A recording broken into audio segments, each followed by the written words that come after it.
Hello बच्चों, let's read the question. So the question says a thin bar magnet is cut into two equal parts as shown in the figure. The ratio of moment of inertia to the magnetic moment of each part will become as compared to original magnet. First option is 1 by 2, second is 1 by 4, third is 1 by 8 and fourth is 1.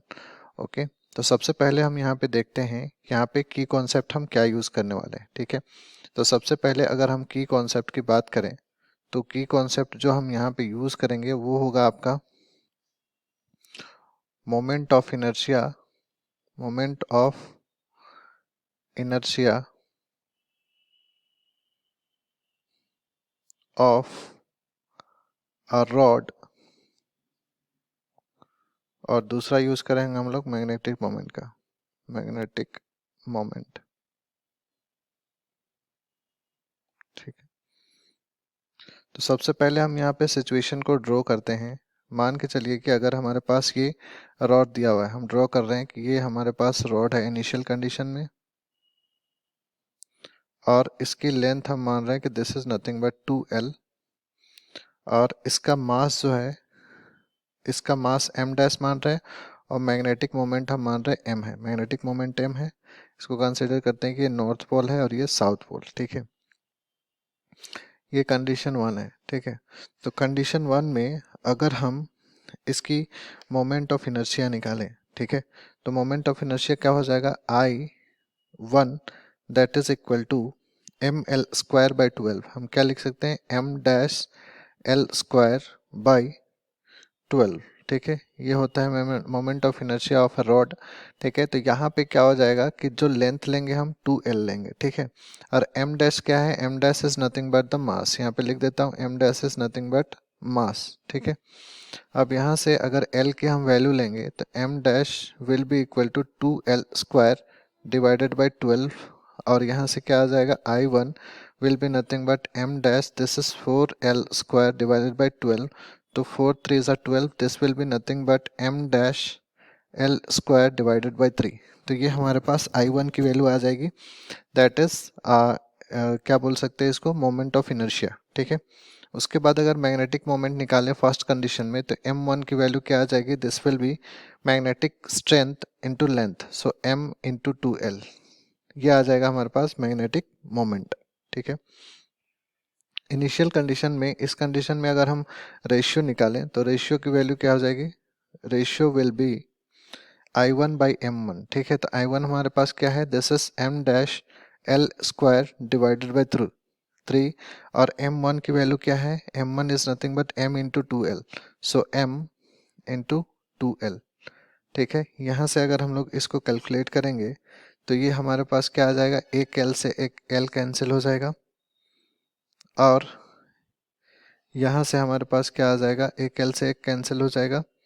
This will B m dash, यहाँ पे हमारे पास क्या आ जाएगा, this will B m dash divided by m into L by 6 into L by 6. ये हमारे पास value आ जाएगा किसका, रेशियो, इनिशियल कंडीशन का रेशियो का. ठीक है, ठीक.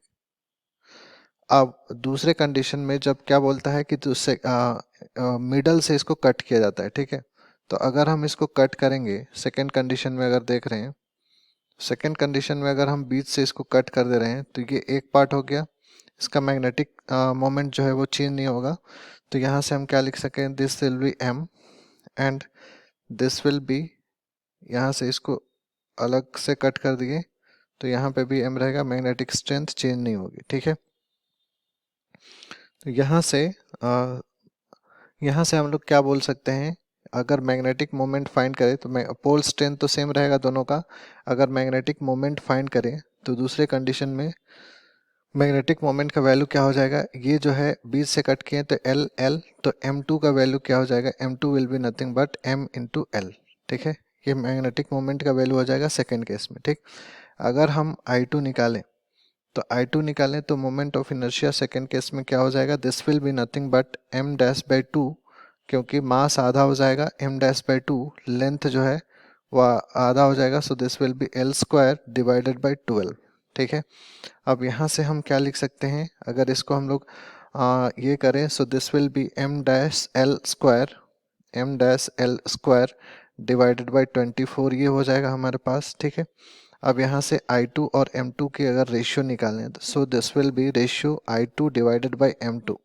इन दोनों का अगर रेशियो निकालेंगे तो हमारे पास क्या आ जाएगा, यहाँ पे I2 की वैल्यू कितनी है, this is m-l square divided by 24, और M2 की वैल्यू कितनी है, M2 की value is m into L. ठीक है, यहाँ से एक l से एक n कैंसिल हो जाएगा, and this will B m dash by m। हम इसको क्या लिख सकते हैं, यहाँ से हम इसको क्या लिख सकते हैं, this will be nothing but m dash divided by m into क्या हो जाएगा, l बाई 24। ये हमारे पास वैल्यू आ जाएगी। ठीक है, अब यहाँ से दोनों इनिशियल कंडीशन और फाइनल कंडीशन का अगर रेशियो हम निकालते हैं, ठीक है, तो फाइनल रेशियो क्या हो जाएगा, पहले कंडीशन वाला ratio that is I1 divided by M1